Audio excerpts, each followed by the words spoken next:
Guys, it's David. I'm here at Dillman's, and so we're going to be doing. We have a couple of people here in front of me, and they're going to be watching too. And so if you hear them, that's who they are. They're people here watching. Some of my students from this last week, and so I'm doing this scene today from the Biltmore, and so and today's beer. I'm not sure this is a beer. This is a pirate water, but today we're going to be doing pirate water. And so we're gonna see. It's 10% alcohol, and it comes from La Crosse, Wisconsin. So we'll see.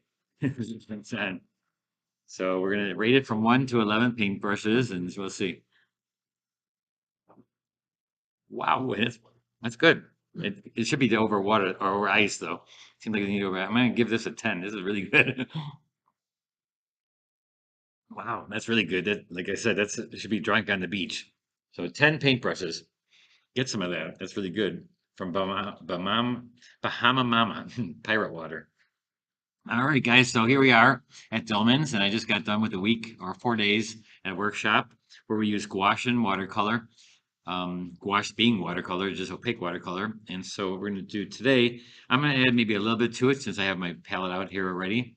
And so here's what, well, let's go to my website first for anybody who's new here. My website is BeckerArt.net or davidartbecker.com. Remember that. And so that's where all my information is. And for anybody that goes here, you can get there's the picture we'll be doing. You just go right there. It says paint along Thursday, June 13th. That's where you go and get it. Grab the picture there. Here's the link to the webpage, which you guys are watching right now. Of course, you guys don't need that. And then down here, you can sign up for my newsletter down at the bottom here. And so that's where you can get all that. And just sign up for my newsletter, which also has all this information and usually a kind of thing that I'm talking about. All right. And so let's go to our materials list that we're using tonight. And again, it's always Holbein watercolors. You know that I like Holbein watercolors and Stonehenge aqua. I'm working on 300 pound, and I'm going to be using my brushes, no masking fluid and no transfer paper. I just sketched this up, and let me show you the value study. So, guys, this is a tough one because this is a picture I took. I took this picture at the Biltmore estate when I was at Pace 24. And so this is a fountain in their conservatory. And so I was showing the class today what I had done because really as a watercolorist and actually as any artist, what you should be doing is taking your photograph, making it black and white, and finding your no tan or your design between the lights and darks. And so you see right here next to it, that's what I did. So here it's very formal composition where one thing is on one side is the same as the other. George O'Keeffe did a lot of that kind of formal composition. So what I had done though is like for the values, when I made a values dark and light, it was just all over the place. So what I did is I pushed these two, excuse me, shrubs into the background. I made them lighter. So I pushed these back. And so those will be in the light. That will be the part of the light. Now they're middle tones, but I'm gonna push them towards the light part of the painting. Now these plants, these ferns in the front that go over the water, I guess it's like a little bit of a fountain. And I also drew the front here. I drew a little part of the fountain in front so that the water just doesn't go off the page. And then I just darkened stuff. And there's this little bubbler right here. I took that out because it looked kind of weird. Why you have this little white thing there? And then there's gonna be a reflection of the water. And so hopefully the water is not gonna be black like it is in the photograph. I'm gonna make it a little bit more colorful. So basically the center of interest is right over here. I pushed it over a little bit, but it actually is still centered. And that's okay. It's a formal composition. You can have it in the center and straight down. So what's on this side is on that side. And then we haven't really actually even done and talked about formal composition yet. So that's what that is. It's like something that's in the center and equal parts on both sides. And normally, like I said, George O'Keeffe did that kind of compositions where you keep it in the center. And so today we're doing a formal composition.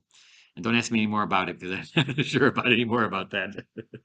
And so let's go to our tabletop and start painting. And so it's very green, I mean, we got a lot of greens in there. And so we're gonna, like always, we start with our three-step program, right? The three steps are light, mediums, and darks. And so what you're going to do is you're going to start with the background. And also those, like I said, like in my value study that I showed you, that these things right over here were lighter. And so I'm just going to do those right now. I'll just do that. The background is pretty much going to be a gray, and it's going to sit back there. And this is not a sunny day that I was doing when I took this shot. So there's no shadows. It's all about the color of the objects. So I'm just going to take my dirty palette, and actually right now I'm just going to take my dirty palette from this week. I'm probably going to use a little bit of lavender. I'm just going to put a little lavender back here. Because lavender is a nice gray, kind of a gray. If you want to gray it a little bit more, put a little bit of yellow into it. So I'll put a little yellow into the gray. So like take a little bit of yellow, gray, and I have my palette over here, unfortunately. You don't see today because I don't have my other normal palette with me. I have my student palette that everybody uses. I bring it so everybody uses it. And I guess it's warmer than I wanted it to. Let's go a little bit cooler. Let's go a little bit cooler. And you notice I'm going through everything up here, and I'm just gonna. So basically, this is like a dirty color actually right now, which is fine. It'll stay back there. If I want to turn it a little bit more blue, I'll just take a little bit of blue and put it in there. I'll take a little bit of ultramarine. I'll just put it on top of this, and that'll turn it a little bit more gray, bluish gray. And the fountain itself is red, and the plants are green. So basically, my complements are going to be red and green. So let's go here and again put on this side too. Take a little bit of, and again, I didn't have class today like I normally do, where I'm doing this painting first, and then I can do it really much better the second time. So actually, tonight you guys are the guinea pigs. And let me just see who's all here. Hey, Jean. Hey, Sue. Hey, Marianne. Where's the light source? The light source, somebody in the audience here had asked where the light source is, and the light source is pretty much overcast, so it's from the top. So there's no sunlight that's casting shadows. And basically this part is dark, so actually can go through that. I don't have to stop around that. So see how this is like a gray. So I used orange and blue basically because I used a little bit of the yellow and orange, and so that's just a gray. And so now these plants back here, I'm going to make them not green. And they are going to be low in value, and color and value, because I want to keep it back. I don't want them to come forward. And as you saw with my value study, let's go back there really quickly. So this is the value study, remember? And so look at these back here, these plants are very light. So whatever you do, I don't care what you make them, what color, but they have to be light. They have to be light. So we're going to go into this part, and what color should I make them? Let me think. I'll make them a dirty green. A dirty, basically a green, more of a bluish green, or maybe just a blue. And right now they're going to be soft edged, because I wet that area. And so why am I working with a small brush? We don't have to work with that smaller brush. And so I'm going to go here and use the ultramarine blue, a little quinacridone gold. And again, like I don't want it to come forward too much, and so that's way too dark. And so what I'm gonna do is I'm just gonna put a color back here of light blue, dirty blue. And again, ask questions, guys, if you want. I'll look up every once in a while and see if you guys ask questions. Hey, Kalita from Pace. Thanks for watching. Hey, Linda Jenkins from the Great Smoky Mountains. Yeah, I kind of miss that. Was so much fun going to the Great Smoky Mountains and painting at Pace. And so I'm at Dillman's, and Dillman's is a workshop place up in northern Wisconsin, near Lac du Flambeau and near Minocqua. And they do workshops here with artist teachers, and they do watercolor workshops, all kinds of different workshops, mixed media. Thanks, guys. That's Kathleen. Kathleen has been one of my students here. Actually, this is her second time, I think, that's taking my class.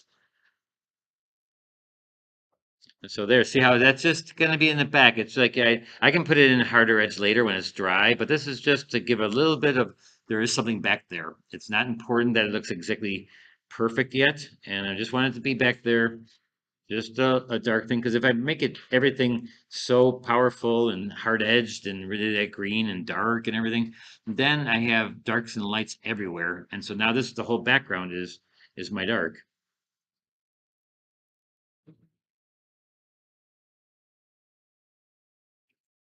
And for the people that have never watched my videos on Thursday night, they are 1 hour, and I usually get it done in an hour. Sometimes we go over a minute or two, but they're usually done in an hour, and then they're up there forever, and you can go back in and watch them all you want. But see now how this one's dried up a little bit, so those edges are a little bit harder, but they're so low in value that there's no big value change, you know? It's just all the same value. It's my lights, and that's what I always do. We did that all week. And actually it worked this week. It kind of gave them a little bit harder assignments than I normally do. And so, which was good because we worked on only almost one a day. A couple of times we just got a little bit into the next one, but it was one a day, and it was a little bit different from how I usually teach because a lot of times I'll make them do two. So I was a little bit kind to them this week. And actually, it worked out great because like I said, the images were a little bit harder than normal, and there was a lot to do in them, and so we learned a lot. I think we had a good time. And now I'm doing the water, which I'm going to do a little bit bluer. And this is the light part of the water. This is the light water. I'm putting a little reflection in there. It's going to be a lot of white. I'm leaving a lot of white at the paper for the reflections. And at the same time, this will be dark, so I can go into that area. Remember, you can go into an area that's going to be darker later. And I know this looks really gray and light and everything, but you need to have it that so that you can put your dark, big things in front of that. Actually, I'm going to put this little dark here. Well, you're doing all your cools first too. All my cools, yeah, the background. So now I'm going to do some of the color of the really bright in the foreground, those lime green. And for that, I don't have lime green in my watercolor palette, but I do have lime green in my gouache palette. And so I'm going to use it like transparent watercolor by dipping into the gouache green, but using a lot of water so it becomes transparent. That's one thing you can do. You can do that with gouache. You can use it so wet that it becomes transparent. And actually, they're actually more pigment in them because they grind them finer. They grind them really super fine. And I'll put a little bit of the horizon blue with that.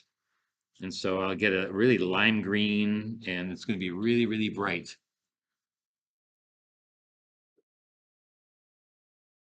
And so that's going to be my lights because those are the light plants in front of the dark plants.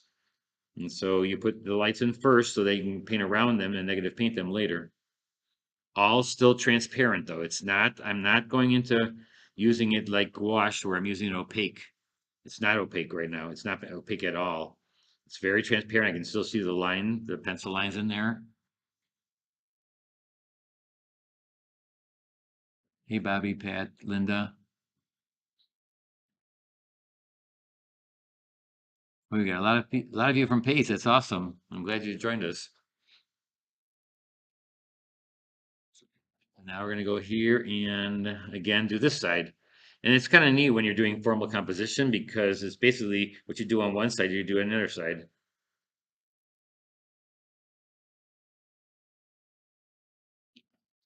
And again, don't be afraid to ask questions. And even you guys here, if you guys have a question, just blurt it out.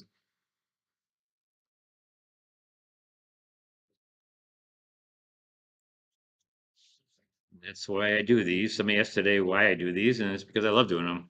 Love teaching. It's I wanted to teach right out of American Academy of Art. I wanted to teach, and I'd asked my instructor, and he was also the president and CEO of the school. And I asked him, I said, I want to teach, and so, and he said, David, get a real job first, get a real art job first, and then come back and you can substitute teach for me for my classes. And I thought, okay, that sounds good, and that's what I did. I substitute for his classes. Because I didn't have any teaching. I was never taught to be a teacher, so I didn't know what the hell I was doing.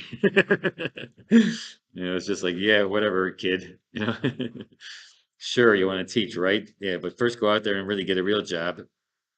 And I got a job as an illustrator, a storyboard. Actually, at first I was a colorist, and I was coloring other artists, their frames, their storyboard frames. I was coloring other people's frames, which is really cool. It was fun. I learned a lot, and within 6 months, I learned the whole system about, working TV commercials. So it goes up here a little bit.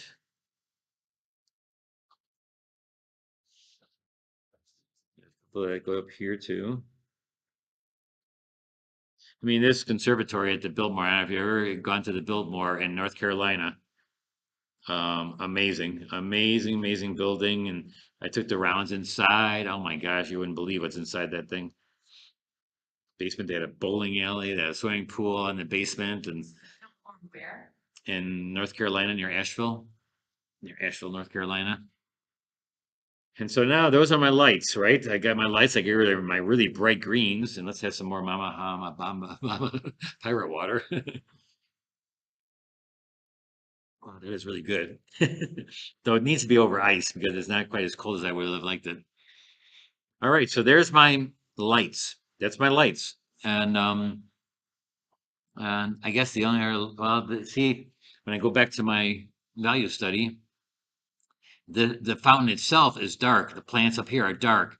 The background is dark. The water is dark. And so I did all the lights. So now I'm ready to do my middle tones. And so let's go to our middle tones. And I'm gonna just start from the top and go down. I mean, those plants up there are middle tones and darks, and so I'm just gonna start from the top and go down. I know that a lot of times I say do the big areas, but in this case, it's all medium and dark, and so I'm just gonna go right down the center here and just go from there. And I'm just gonna take, and those plants are kind of green and lime green and other greens. And so I'm just gonna go in here, and it's almost dry already too, so that's good. These plants have little stripes in them, so I'll put a little bit medium in there, and I'll go back with the darker color to get the stripes in them. And again, these are grayed down greens, so that they don't stick out like a sore thumb. I don't buy greens from the store that are mixed already because a lot of them don't seem natural. So I mix all my greens with blues and quinacridone gold. I just take quinacridone gold, Q gold, and then just mix them with that. If I want a light green, I mix it with light blue. If I want a dark green, I mix it with dark blue. It's that simple. I hope it's simple. There's even a little red in here. I just noticed I just got a little red in here. And then you can put a little lavender in green and purples with greens really work well. Here up in the North Woods, I ran in the morning and I was going past some of these pine trees on the street coming into Dillman's, and they are so purple you wouldn't believe because the greenery is so green. The ground is red, the thing top is green, and then the trees are actually purple. I mean, if you look when you guys leave here, look at the trees, the pine trees. They are purple. They're almost like a really, really light purple. So now these are these plants. And like I said, I don't know much about plants, so I can't tell you the names of these plants, and they look like tiger something. They have stripes. That's all I can tell you. It's like they look like something. Now I'm gonna take a little orange right here because these look warm like a worm plant, and maybe they're even flowering for all I know. I'm not sure. And then we're going to do a metal tone for the fountain itself. The fountain itself is not, you don't go with the super dark right away. You put the main parts that's like, I'm going to use a little light red. Light red for Holbein is kind of like a burnt orange Excuse me. And so I'm not going to do the darks yet in here. I can just do the red part of the fountain. You know me, I'm floating my pigment. Float that darn pigment and just don't put one color in there. Use a bunch of little colors that are around the area. Definitely green, yellow, green, orange. So the darks will come later when you want to do your details. And so a little lime green wouldn't hurt right here. A little lime green. There's these little hanging plants here, these hanging, and I'm just gonna hang them down.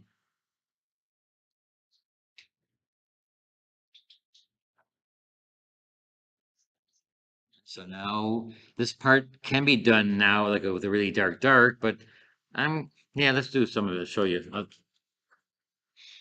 with color now. What I'll do is really dark right here with the purple.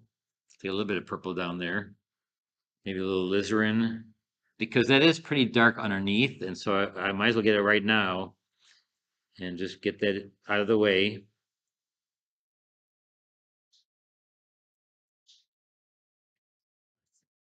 Maybe a little bit of blue and purple. Maybe a little bit black. I don't mind using black to make something dark.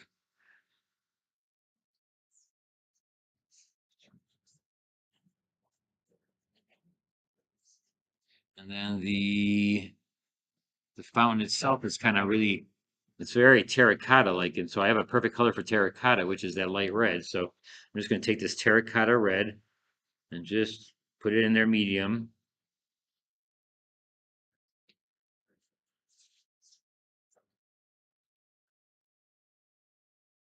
Mary Beth, hit the like button, guys. Hi from Kansas. Can't wait to see you do the reflections. Yeah, me too. Hey, Rick. Bobby, hello. Lynn. Oh, I took a workshop from you at the before. Hey, Lynn. Oh, we're talking too much. Don't hopefully I don't start coughing too much. All right, so let's get this orange here in here. And this is a really, I really do like this red, this light red that Holbein makes. It's more of a burnt orange. I'm not sure why they call it light red because it's not a bright red. It's more of an orange red. And now I know I use it all by itself, and that's okay in some spots. But then I'm going to take some other colors. Like there's a shadow on top here, and that's where I'm going to take a little bit of a lavender, a little purple, and put it on thick. And you notice I got a towel down. I found one, and so I was like, "Oh, good! I got a towel out tonight." I could have used it the whole class because you know me, and I like working on a towel. And then let's see what else we got here. So that's a little bit darker. So I'm going to take a little bit of purple with that lavender and make it underneath here. And it's going to be soft edge, like a shadow.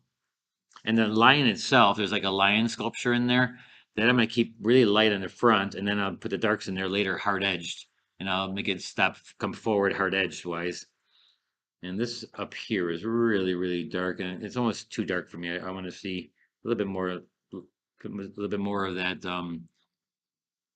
The light red. Yep, the light red. Maybe alizarin. I keep on forgetting to use alizarin. Alizarin is a really nice color, and I always forget to use it.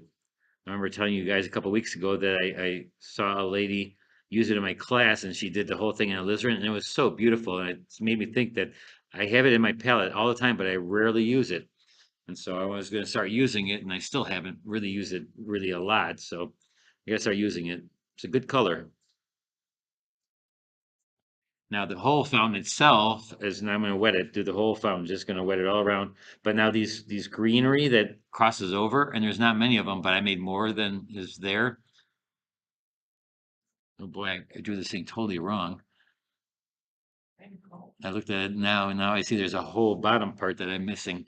I just totally messed up with the images. Yeah, this is a whole different, I must have used a different picture or something, because there's a whole part right here. I'm gonna put it in there right now. I'm just gonna put this other section in there. And that's possible because I didn't paint it yet, so there's this whole section on the bottom that I didn't even see. So now I'm gonna just wet it all. I'm gonna wet it all, the whole thing with water. And it has a little bit of paint in there, so I know where I'm going.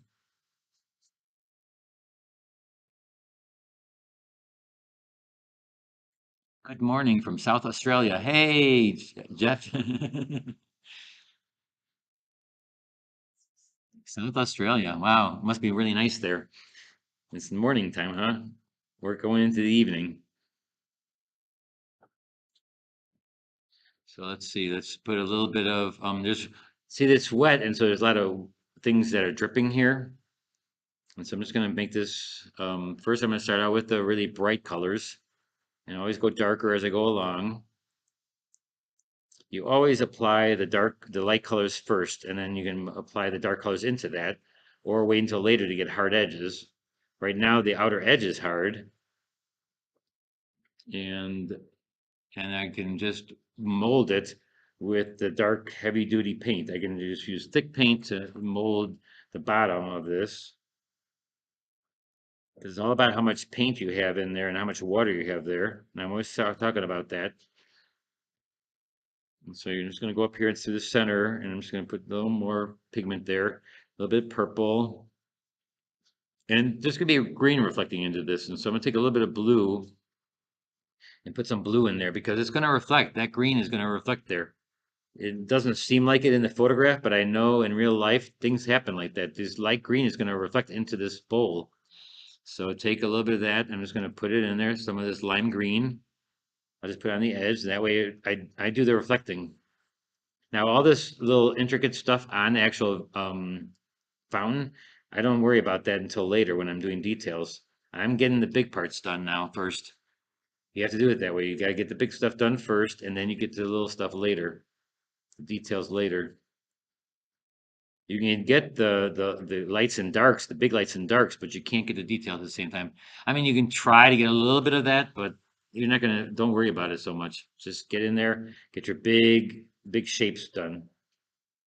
Get your big shapes done, and here's under, it's dark underneath here, right? And so it's dark. And I just drew that correctly because it wasn't correct at first, but see, it was no big deal. You just come in later. Hey, Maria. Hey, Sylvia. Hey, Marcia.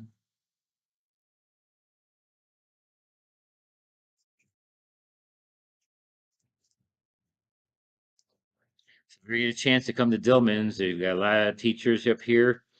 This year I come back here again in September, and so I'm back up here in September doing a watercolor class. And now that I'm doing watercolor, I know I said that like this class is watercolor with gouache. Well, that one will be watercolor. It's just watercolor, but I will still be bringing the gouache with, just because it is also watercolor, and so I'll be teaching that a little bit of that too.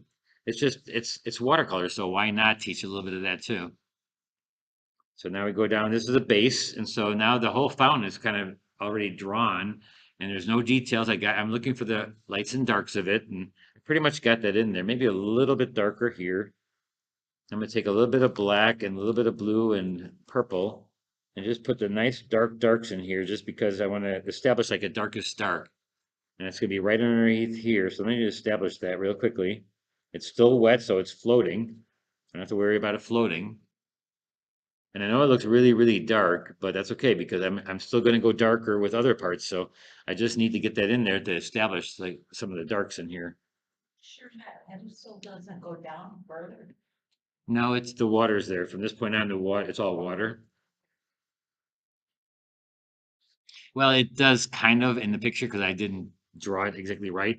It's a little bit more elongated, but um, this is going to be the dark part here of the reflection. So that's going to be shadow of the. It's going to be reflection, not shadow. It's going to be reflection of the pot in the water, which I'm going to do right now. I'm just going to come in here and do the reflection of this in the water.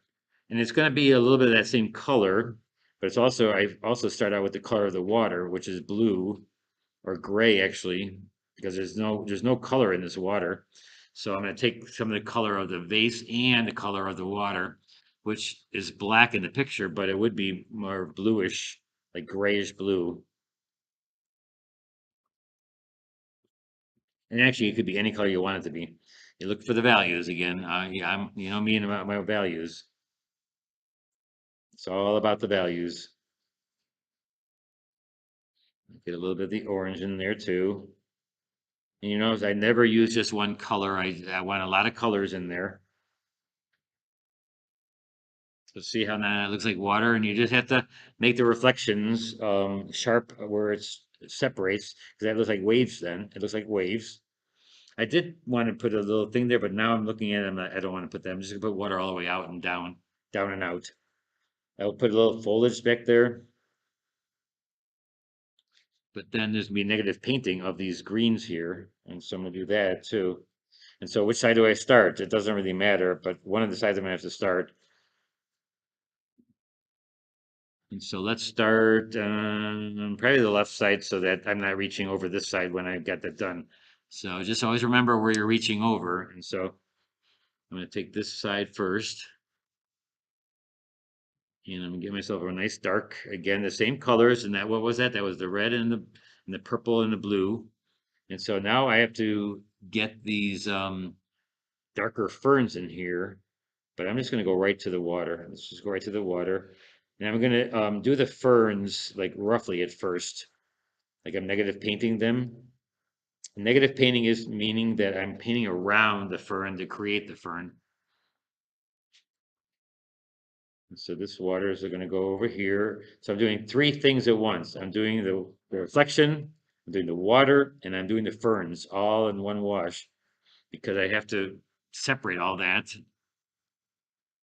and work it all together.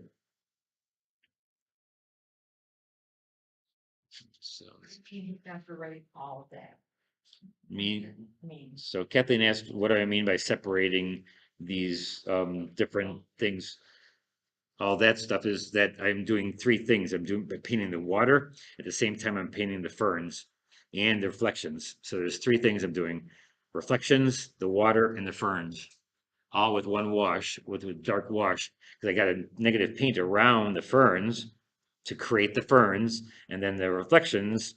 I got to make sure I have these little lines in there to make it look like it's water. That's what. This is all water, yep, underneath there. Now, I didn't do the dark ferns now because that would be four things, and I can't do four things all at once.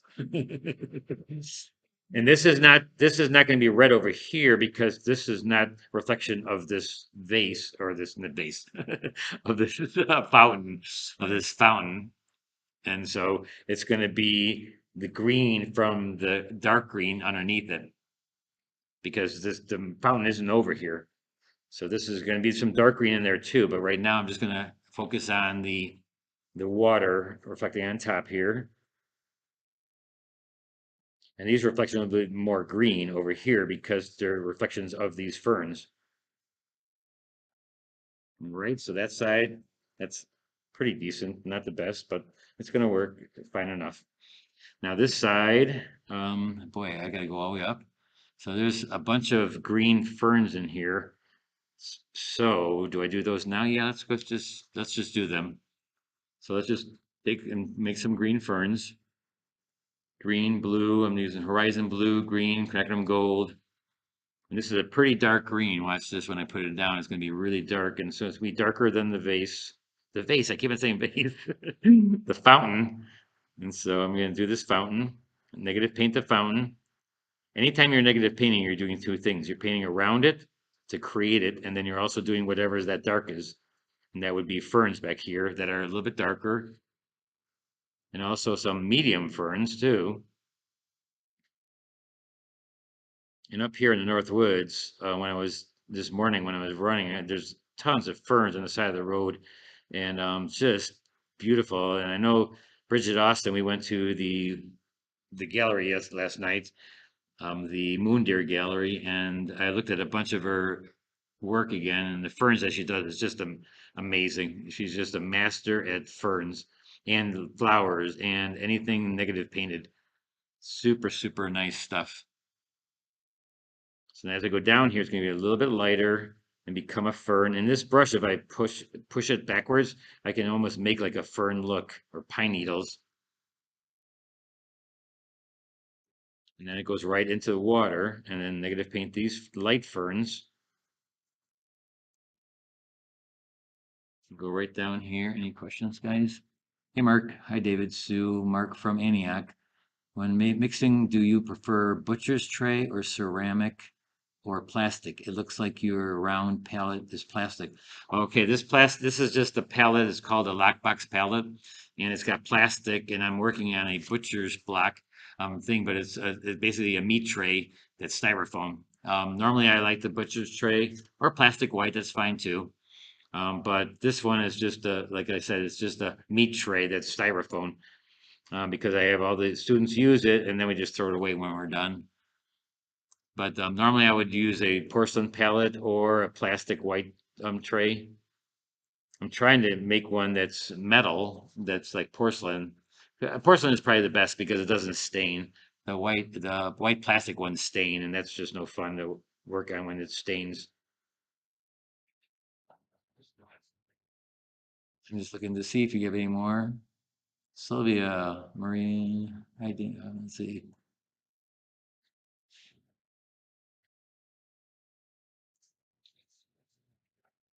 All right, so here I'm doing the water reflections again, and this side there's a little bit more water reflections.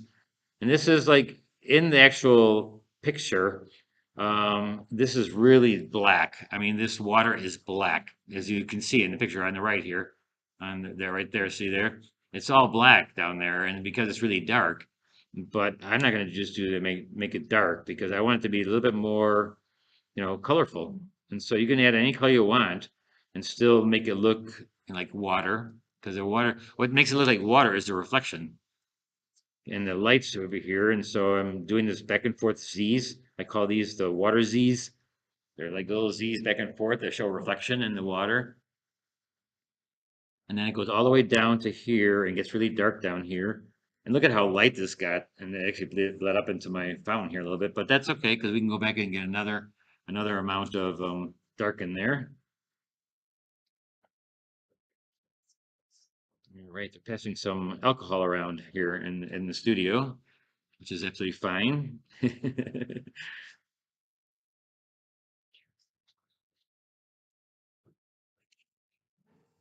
Hey. We also have Coco here. And so we have Coco the dog, the mixed Labrador, I think. I'm not sure what kind of dog it is, but and so now I've got our darks and I got our middle tones. And so now we're pretty much at our dark details. We're going to go in there and get our dark details going, like things that make it look like what it is. And let's do that. So we're going to go down here and just make this a little bit darker. Let me look at the time. How much time do we still have? Oh, we got almost half an hour or so. So perfect. All right, this is now we're gonna have to get our middle tone greens in here so that these light ones stick out. So I'm gonna have to somehow mix a medium green that still looks pretty neat. So let's see what we can do here. Greens are just so hard for me because there's so many. Somebody told me today that there's more different shades of green than there are any other color, and so I kind of believe that too because when I was driving to Moon Deer Gallery yesterday and we were discussing the colors of green on the way there, and it's really amazing how many greens there are, shades of green there are. So make this corner not too, like it is in the picture because I don't need something into the corner of a picture. I don't want your eye to go there. And so I keep that nice and soft edged. Over here, I want this corner to be a lot darker and the water to be darker, almost kind of like that green. So I'm gonna go there with a blue and just really get this dark down here and make it look like water by reflecting waves. It's basically what you see is waves reflecting. And so that's gonna be water. And then we go right into something really dark over here to make these pop out. Like on this side, they pop out. So I'm going to take a little bit of like a green that's a lot less vibrant than these greens. And then they'll stick out these specific little branches that are coming forward because there's different dimensions in these leaves or in these ferns. Some come forward, some stay back, some go way back. So let's make these go way back. And negative painting is a hard thing to teach. If you ever want to really know about that, you go to Linda Kemp's class. You take her class, Linda Kemp, and she can teach you all about negative painting. There's a special way of teaching negative painting, which I don't possess. I don't possess that gene to teach you how to do negative painting because it's like backwards, thinking backwards.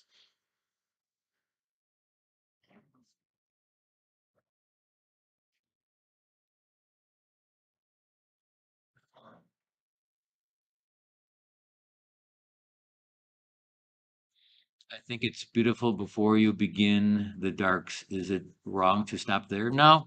If you like the way it is at a certain point and you really think that area should stay that way, then that's fine. Yeah, you can just stop anytime you want.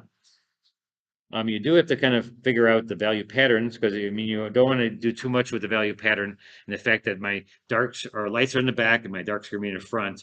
Like the fountain itself is dark, and then this outlining area here, and then you have lights on the side.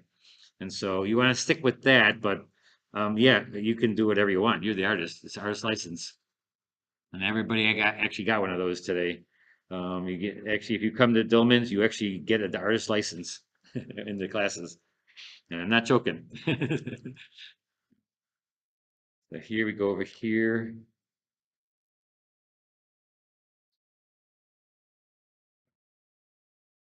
Like sometimes keeping things simple is a good thing. Sometimes doing things simple and not getting it too overworked and making it look like a lot like the picture. You know, you take it to where you want it to be. You don't have to take it to look exactly like the picture. You can have a certain style maybe that you want it to show.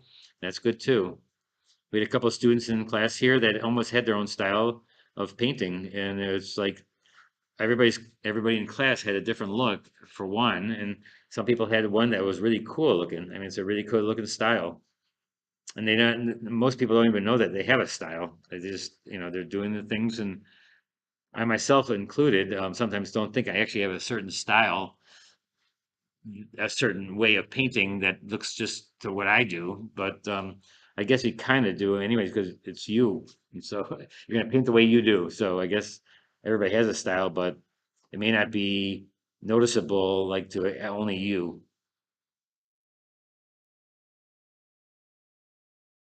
Or a good teacher. All right, let's go get a few of the darks on this side to identify the fountain again. Let me go here, make a little bit of blue, a dark blue.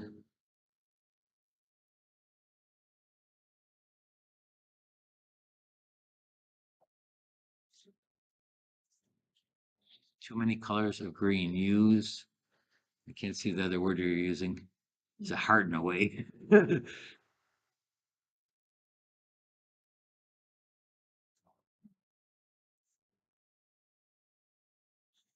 read what you had said there. So somebody else say something and I'll move up. Many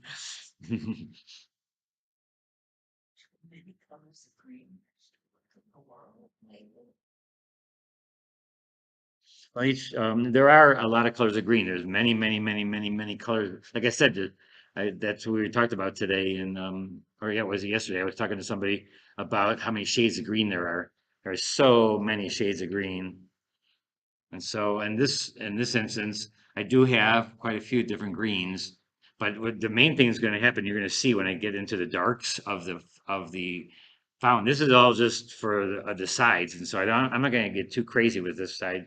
But when I go into the fountain, that's where my center of interest is, and it's a formal composition, so you're going to see the front as the most important part. And this I'm going to keep it the way it is. I'm not going to do too much more when it comes to the green. I'm just going to keep it where it's at. So can you do the yucca trees behind or whatever they are? These Yeah. Yeah, I could do them. Well, I'm probably just gonna keep them the way they are. And I could also, I could do a little bit into this area. So Kathleen here was asking me about these trees in the back. If I should, do I keep them that way? I could, because they're just in the background. I don't want to have I don't want to put them green because then I have way too much green. And this green right here I just put in is just too blue green. So I'm gonna pull that down. Because you don't, I mean, you kind of want to stick with the color scheme. put just a little more indication back there. You could, I would do it gray if I was doing anything back there. I would just make it gray. And I wouldn't do it now. I only do it after I get my fountain done, so I can see if it needs that or not. And here I'll do a few of these like this, because there could do a little bit more right here. But and also, if I really wanted to make this opaque, I could do that too, which I don't want to do this time. I could go in there with really heavy light greens and heavy dark greens and put them on thick. I could do that too, but I'm going to keep this a little bit more transparent this week. Even though I have gouache, I'm using gouache, but I'm not using it thick. I'm just using it to, So is that Prussian blue you're working in there or ultramarine? this is ultramarine. That's dark.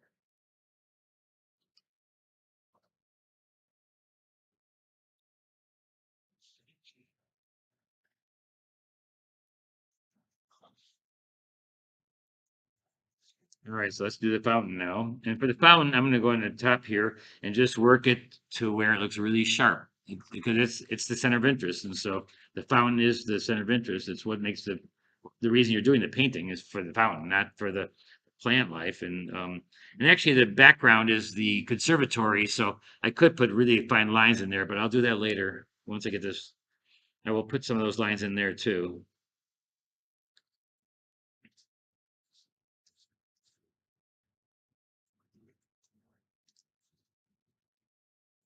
So I put a little bit of this soft edges there. This line is pretty cool. It's a line that's spitting out water. And for that, I didn't put masking fluid, so I'm just going to use white. I'm just going to use white in there. And so there's a lot of line work in this, like around his face in front here. And I should have blown it up a little bit. Actually, gonna look over here. Okay, we're gonna go here.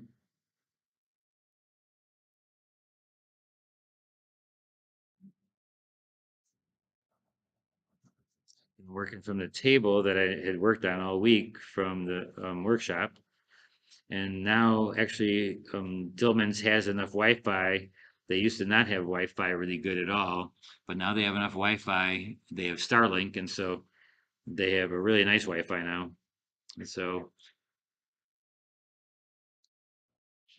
I could do this for you on Thursday because normally I couldn't do it. I had to go outside somewhere and find by a casino and work from the casino, and that was not always fun.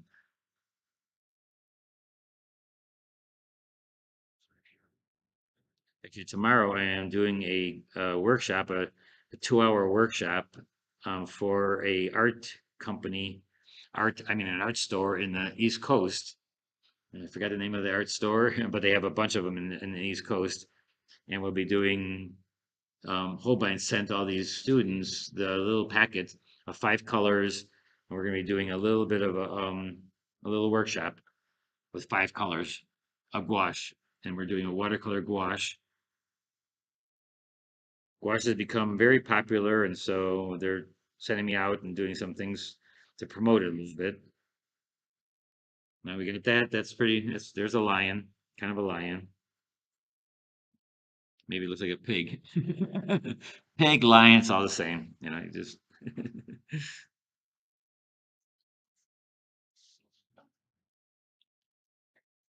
Now let's do this. Found on top here is a little bit nice and dark edge right here. There's these little intricate things in part of the fountain has these little lines. Please.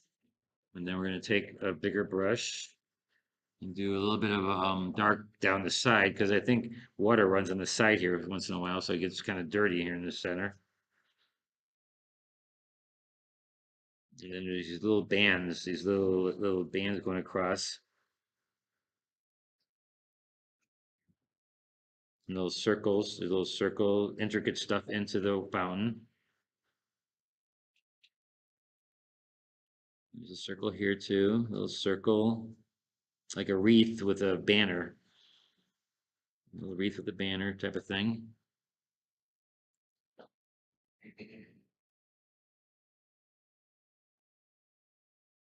So Lynn asked, do I keep the same colors of the gouache in your palette as you do for the watercolors? Yeah, there are a lot of the same, but there's also a couple different ones. Like I don't have leaf green, I don't have opera in my watercolor palette. That's the only reason I'm using it. But black, ultramarine blue, all these like horizon blue, they're all the same in gouache as they are. And actually, some of them are named differently, but they're very close in color. But yes, I do have some of the same. And really, I'm not sure. It's because I like those colors, and that's I'm using it. And I figure I'll have the the opaque version and I have the transparent version. Now this little swoosh here has a little bit of texture in it also, and so I'll do that in a second. See, there's a little bit of like a little line going through it.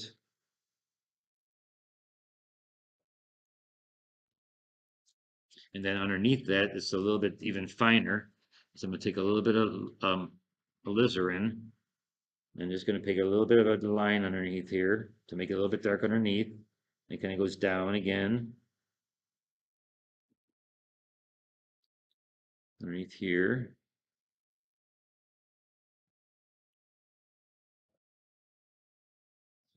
It's time to 11, 7:21. All right, not too much. And I won't need that much time. I mean, we're pretty close. We're going to be doing the little white paint for the water. So I'm taking white paint and put that in for the water dripping down. Boom, done. See how easy that is? Up here, I still have a little bit of things to do for the plants. So I'm just going to take plants. These are pretty much dark plants. Put the light in already because I remember I put the light in. So now I just take the little dark plants, put them on the side. And if there was a flower there, I could put them in too. Let's say maybe there's some orange flowers up here, little dots of orange. And this I'm doing not very transparent. I'm using watercolor, but I'm making the watercolor opaque.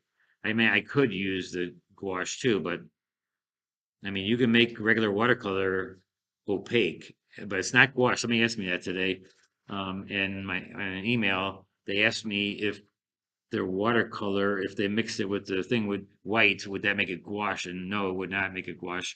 Gouache has a different filler than watercolor. They both use gum arabic, but there's another filler that makes it opaque.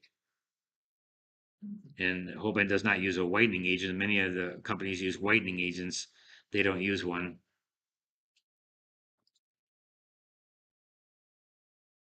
Now these lines back here for the atrium, I'm gonna make them like gray. So I'm gonna take my dirty palette. I'm just gonna go in there and I'm gonna find something straight.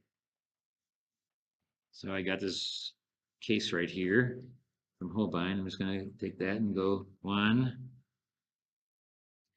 2, oh, too far down.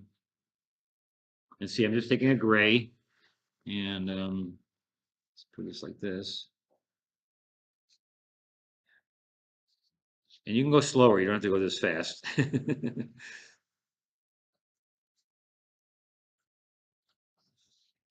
This is, oh, I missed a line. Oh well, we're gonna erase those. Those are pencil lines, so I can erase them. I didn't trace this, so I can use a pencil line.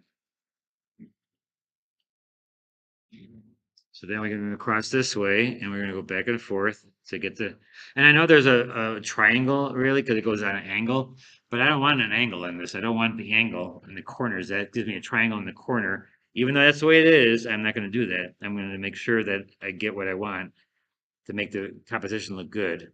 Not if the photograph doesn't show me a good composition, I'm not gonna paint it that way. I'm gonna do my own thing.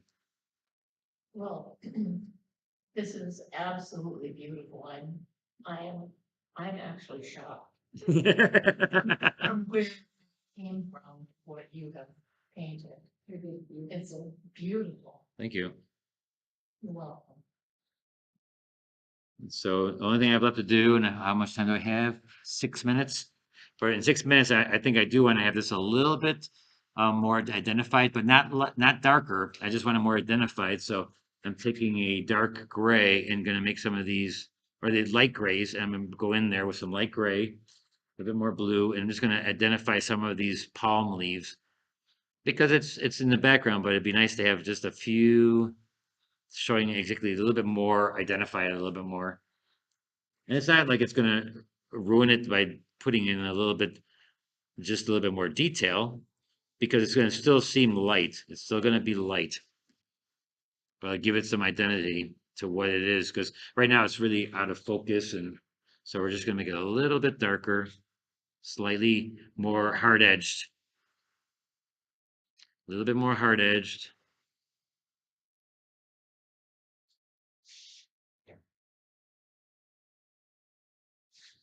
I can also put water. I can put the little whites in there too. I can go back in with white. Let me just do this side first, and I will look at the little fine stuff. Oh, that's a little bit too dark. A little bit too dark back here. Again, it'll look soft edge, but if it's the same, just slightly more value, a slightly darker value, it's going to look soft edge, but it'll give me more of a hard edge to identify the shape of these palms, these fronds that are in these palms or whatever kind of plant this is called.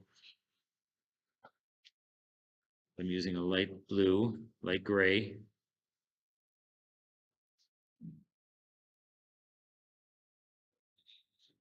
And then I'll use a little bit of white, only because I kind of misplaced over here, but misplaced this light by putting a thing over it. So I'm just using watercolor white.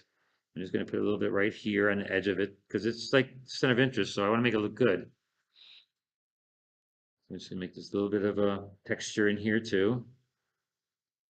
And this is, people who work watercolors in traditional way will never use white, and that's fine. And there's a lot of societies you cannot use white, but there's a lot you can. So you decide on what you want to do. I like using white. And I teach with it too. I teach students to use it in the correct way, not as a crutch, but as a enhancer.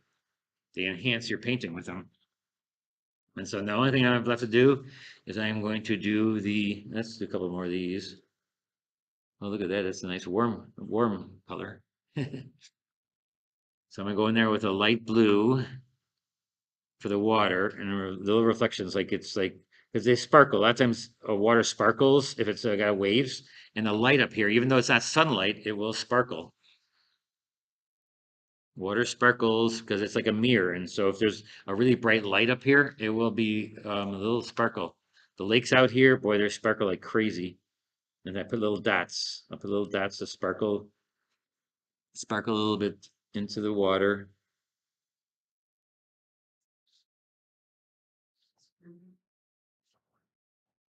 Why did you decide not to do diagonal? Because then I would have triangles in the corner, and I just didn't feel. I mean, I guess I could have had them in there because it was formal composition, but there's too many things that are all over, and so this gives it a nice little kind of pattern of just being something being straight. Just something being straight. And the only thing I think I need, and how many minutes I got left? 2. 2 minutes left, and so I'm just going to put a little bit of dark right here.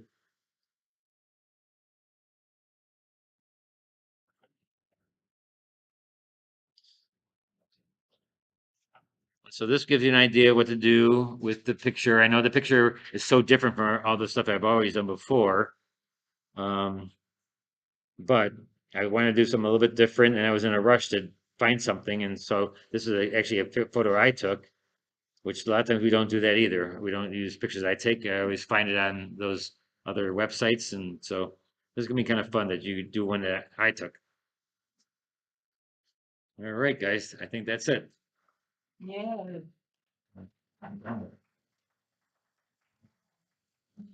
So put that on there. Can you watch that? Not yet. Not yet.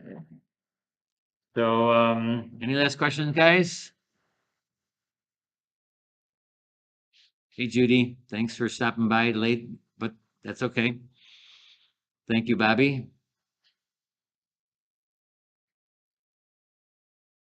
So all 40 of you, thank you so much for coming, guys. Thank you so much for stopping in today. And if you do the painting, please post it on my BeckerArt group page on Facebook. And if you have questions, you can put it there. And we will see you on Sunday. I'll be out plein air painting on Sunday. I'll probably near Ashland, Wisconsin. And so we'll be up there. And then next week I have a workshop in Bagley, Minnesota. So I'll be up in Bemidji near Bagley, or Bagley, Bemidji near Bagley. And then I'll be at Anoka, I think, or Anoka, Minnesota, the following, the same week, and then back up to Hibbing. So I'm hopping around Minnesota in the next week, and we'll be doing next Thursday. I'm not sure if we can do it one next Thursday. I may be in class up there, but maybe it'll be done by then. So I'll keep you informed. Just get my newsletter.